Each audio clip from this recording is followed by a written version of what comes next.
అందరికీ నమస్కారం. నా పేరు మిథున్. నేను బాలముకుందంలో 3వ తరగతి చదువుతున్నాను. మా గురువు గారి పేరు సౌమ్య గారు.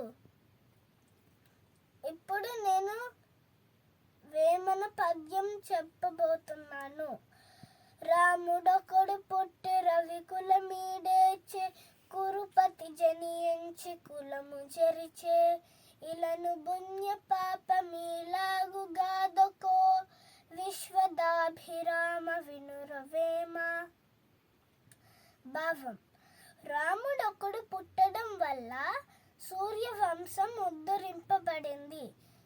దుర్యోధనుడు పుట్టడం వల్ల కురువంశం నశించిపోయింది.